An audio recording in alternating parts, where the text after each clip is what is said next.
Hoy vamos a analizar un caso de mediados del siglo XIX, así que relájense mientras nos dirigimos a Estados Unidos. Berenguera Caswell nació el 17 de febrero de 1828 en Brompton, cerca de Sherbrooke, Quebec, Canadá. Ella fue una de los 6 hijos de Stephen y Tabitha Caswell, una pareja trabajadora que había emigrado a Quebec desde New Hampshire. A inicios del siglo XIX, las mujeres en Canadá tenían pocas oportunidades por las normas sociales y culturales. La educación formal no era obligatoria y muy pocas mujeres seguían carreras académicas o profesionales. Muchas niñas trabajaban en el servicio doméstico y, al casarse, asumían tareas del hogar o cuidado de niños. Sin embargo, en Estados Unidos surgieron nuevas industrias con mejores oportunidades de empleo. Así que, como muchas jóvenes canadienses a mediados del siglo XIX, Berenguera Caswell, acompañada por sus 2 hermanas, Ruth y Thais, se aventuró valientemente al otro lado de la frontera hacia las fábricas textiles en busca de la promesa de mejores salarios y una independencia recién encontrada. En estas fábricas, ellas hilaban y tejían, mientras los hombres hacían trabajos pesados como operar maquinaria y mantenimiento. Se alojaron en casas de huéspedes de la fábrica, supervisadas por estrictas matronas encargadas de proteger a las jóvenes empleadas con reglas y toques de queda. Las hermanas trabajaban duro y, como otras jóvenes de los molinos textiles, enfrentaban los retos de la vida fabril con gran resiliencia pese a largas jornadas y condiciones peligrosas. Primero vivieron en Lowell, Massachusetts, donde Ruth conoció a un joven con quien luego se casó. Cuando su hermana se estableció, Berenguera Caswell y Thais fueron a Manchester, New Hampshire. Escucharon que en Manchester había trabajo y mejores salarios. Poco después de llegar, obtuvieron empleo en la fábrica Amaskik. Al inicio, todo iba bien, y Berenguera Caswell conoció al señor William Long, un talentoso maquinista de fábrica. Pronto comenzaron a salir y se notaba que se querían mucho. No obstante, su relación sufrió en septiembre de 1849, cuando las ganancias de la fábrica bajaron por la recesión económica y la competencia de otros molinos.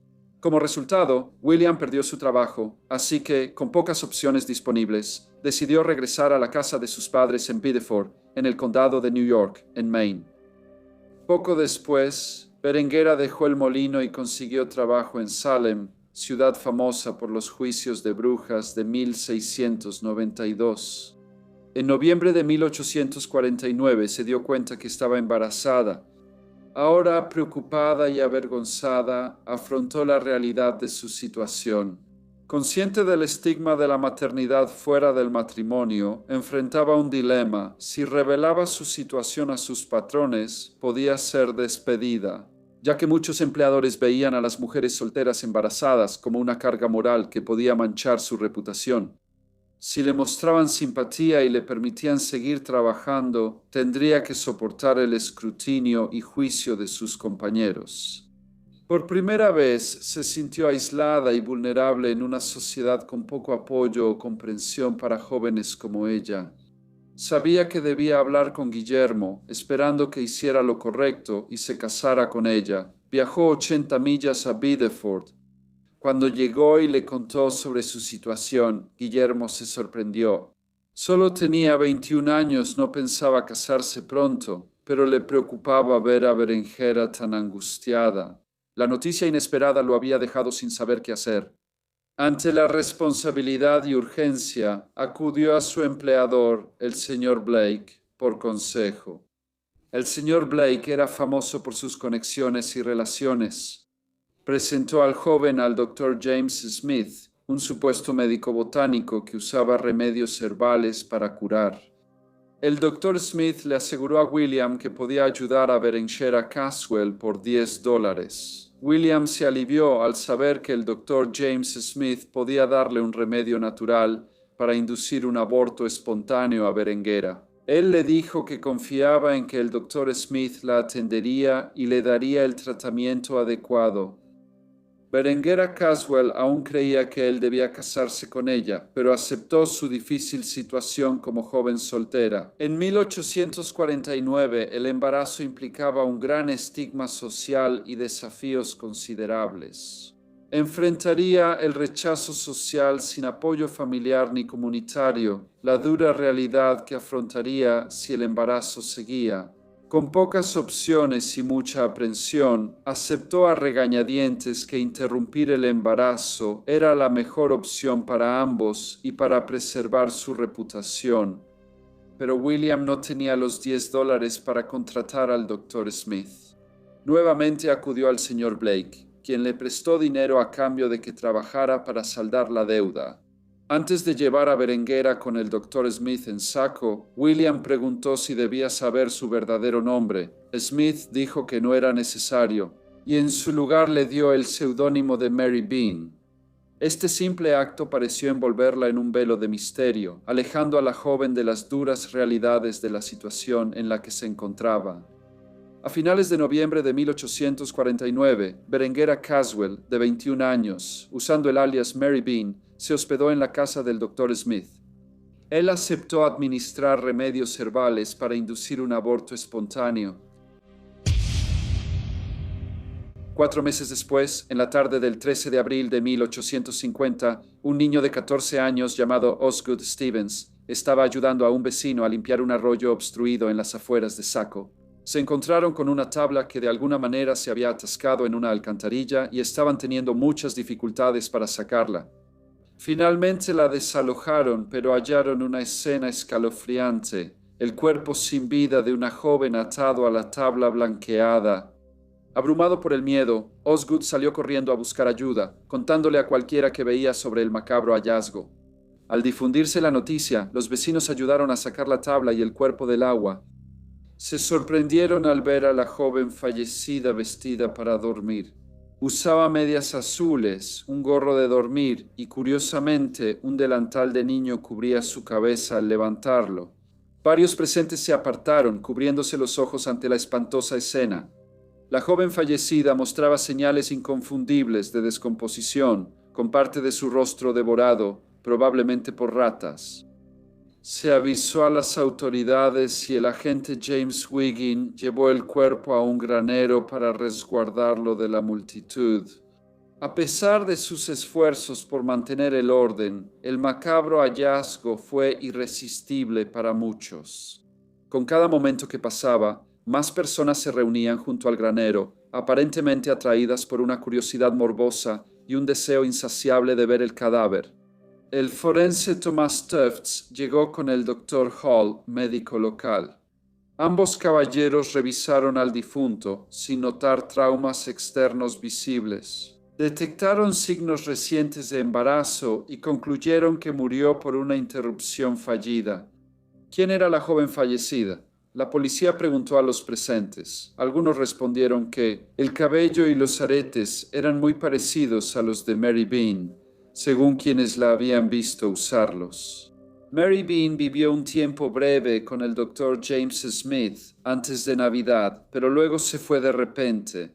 Un hombre comentó que el color y estilo de la tabla a la que ataron a la chica se parecían a otras tablas. La policía inspeccionó la residencia del Dr. Smith, por lo que se podía hallar en sus establos. Al observar los establos, notaron que las tablas coincidían con donde hallaron el cuerpo de la joven. Además, notaron que una puerta del establo no tenía una tabla. Este hallazgo parecía ser una prueba importante que podría vincular a la mujer fallecida con el Dr. James Smith. Mientras la investigación continuaba, Mary Bean fue enterrada. La policía interrogó al doctor y envió al agente Lane a verlo. Como era de esperarse, el Dr. James Smith negó implicación en el incidente. Pero a pesar de esto, el agente Lane procedió a registrar su residencia, donde encontró algunos objetos extraños e inquietantes. En la estufa había clavos, pasadores, botones metálicos y cables rotos. El agente preguntó al doctor por los objetos, y el Dr. Smith los descartó como restos sin importancia. Al ser interrogado, admitió conocer a Mary Bean y dijo que su muerte fue por fiebre tifoidea. A la luz de las circunstancias sospechosas, las autoridades tomaron la decisión de exhumar el cuerpo de Mary Bean para que fuera examinado más a fondo por expertos médicos. En la autopsia, extrajeron y conservaron sus órganos reproductivos para analizarlos antes de volver a sepultarla. Los doctores que hicieron la autopsia confirmaron que Mary Bean murió por una infección masiva en el abdomen o útero. Tras una interrupción fallida, no hubo indicios de que hubiera tenido fiebre tifoidea. Surgió una teoría que decía que tras la muerte de la joven, el Dr. Smith debía deshacerse discretamente del cuerpo para evitar atención sobre sus dudosas prácticas médicas. Quitó una tabla del establo, ató el cuerpo y lo puso en el arroyo, esperando que flotara hasta el río Saco y luego al mar. Sin embargo, no sabía que el cuerpo estaba atascado en un desagüe a pocos metros abajo. El Dr. James Smith fue arrestado. Unos días después de que se encontrara el cuerpo, para ese momento ya se había realizado una investigación forense. El caso parecía haber captado la atención de los residentes en todo Maine. Personas de varios pueblos se sintieron atraídas por el drama y querían seguir su progreso. Afuera del juzgado se reunieron multitudes con la esperanza de ver algún nuevo desarrollo o actualización. Los periódicos cubrieron el proceso a fondo, con reporteros dando actualizaciones y análisis frecuentes. Los testigos en la sala del tribunal mostraron claramente los hechos de la trágica muerte de Beringhera Caswell. Entre ellos estaban los doctores que hicieron la autopsia y examinaron los órganos de Beringhera Caswell. Ofrecieron una perspectiva clínica invaluable sobre las circunstancias que rodearon su prematuro fallecimiento. El Dr. Hall pensaba que, tras fallar los remedios de Smith para inducir un aborto, él usó un método más agresivo. Utilizando los instrumentos que la policía descubrió más tarde entre los restos de un incendio, el doctor intentó interrumpir el embarazo. Sin embargo, trágicamente, durante este procedimiento, perforó accidentalmente el útero de la joven, lo que provocó una infección grave que se extendió por todo su cuerpo y finalmente resultó en su fallecimiento. Además de los profesionales médicos, el señor William Long, la persona implicada en el embarazo de la joven, subió al estrado. Contó que visitó varias veces la casa del Dr. Smith y que él le dijo que Beringhera Caswell murió por fiebre tifoidea. El señor Long dijo que preguntó al Dr. Smith sobre el funeral, pero él ya había hecho los arreglos y le dijo que no se preocupara. El señor Long dijo que no regresó a la casa del Dr. Smith. Sin embargo, en enero volvió a ver al doctor y en una breve charla le dijo que Mary Bean no murió de fiebre tifoidea, sino durante el parto. El testimonio de Anna Covey, una niña de 12 años, fue el que más cuestionó los métodos usados en la casa del Dr. Smith al morir Beringhera Caswell. Ella expuso valientemente sus observaciones ante el tribunal. Ella dijo que una señora llamada María Bean había estado viviendo en la casa del Dr. Smith unas semanas y que le dijeron que no se sentía bien. Recordó que María siempre estaba acostada y callada. Ana dijo que un caballero la visitaba casi diario y, al preguntarle quién era, señaló al señor Guillermo Long. Ella agregó que el Dr. Smith le informó que María Bean murió el 22 de diciembre y su cuerpo estaba en la sala. Ella dijo que cuando el Dr. Smith se lo dijo, fue a ver a María, ya que siempre la consideró una dama amable. Ana contó que al día siguiente celebró la Navidad con sus hermanas. Al volver a la casa del Dr. Smith, nunca se volvió a mencionar a María Bean. Ella dijo que ese silencio persistió hasta abril, cuando se descubrió el cuerpo de María, y el Dr. Smith se le acercó y le indicó que guardara silencio sobre la presencia previa de María en la casa. Cuando le preguntaron cómo respondió, Ana dijo que aseguró al doctor que no diría nada. Al finalizar su turno en el estrado, Ana fue cuestionada sobre los 2 baúles de María Bean. Ella confirmó saber de ellos y reveló que tras hallar el cuerpo, el Dr. Smith quemó uno. El testimonio de Ana fue suave pero impactante en el tribunal. Una testigo llamada Sarah Means le dijo al tribunal que la señorita Caswell se había quedado con ella antes de ir a la residencia del Dr. Smith. Dijo que después de eso a veces la veía en la calle, pero al no verla por semanas, preguntó al doctor dónde estaba. Dijo que el doctor le informó que la joven fue al este a cuidar a un familiar enfermo. Tras la investigación forense, el jurado halló culpable de asesinato al Dr. James Smith. Se decidió que permanecería en la cárcel de Alfredo hasta su juicio, programado para 5 meses después, el tercer martes de septiembre de 1850, pero se retrasó y comenzó en enero de 1851. El Dr. James Smith fue defendido por Nathan Clifford, un abogado de renombre que fue fiscal general y luego miembro de la Corte Suprema de los Estados Unidos. El juicio confirmó la investigación del forense y los testigos repitieron sus declaraciones. El señor Clifford trató de desviar la culpa de su cliente y culpar al señor William Long. Sugirió al tribunal que la implicación del joven en la situación de la señorita Berenguera Caswell lo llevó a deshacerse de ella. Esta afirmación fue pronto descartada, ya que el señor Clifford no pudo aportar ninguna prueba que la respaldara. Después de que los testigos proporcionaron sus testimonios y se escucharon todas las pruebas, el jurado fue enviado a deliberar. Tras solo 3 horas, regresaron y declararon culpable al Dr. James Smith de asesinato en segundo grado. El juez lo condenó a cadena perpetua. Sin embargo, el Dr. Smith no pasó el resto de su vida en prisión. En marzo de 1851, 2 meses tras el juicio, su abogado Nathan Clifford apeló ante la Corte Suprema de Maine. La apelación fue exhaustiva, presentando 22 puntos de controversia que estaban diseñados para impugnar la condena. El argumento principal era que la culpabilidad del Dr. Smith debió considerarse homicidio involuntario, no asesinato.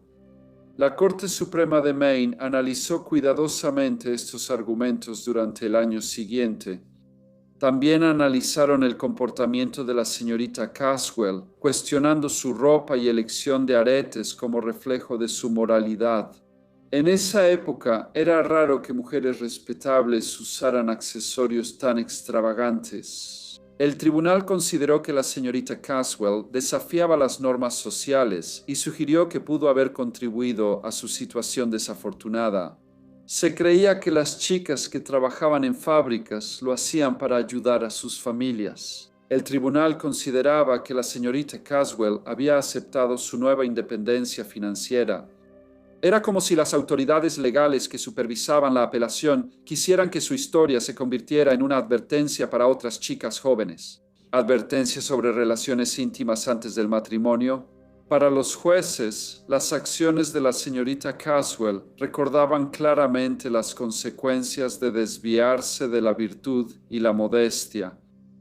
En abril de 1852 se dictó que la condena por asesinato del Dr. James Smith era insostenible. En consecuencia, su condena fue revocada, lo que llevó a su liberación. Tras cumplir suficiente tiempo por homicidio involuntario, se le concedió la libertad.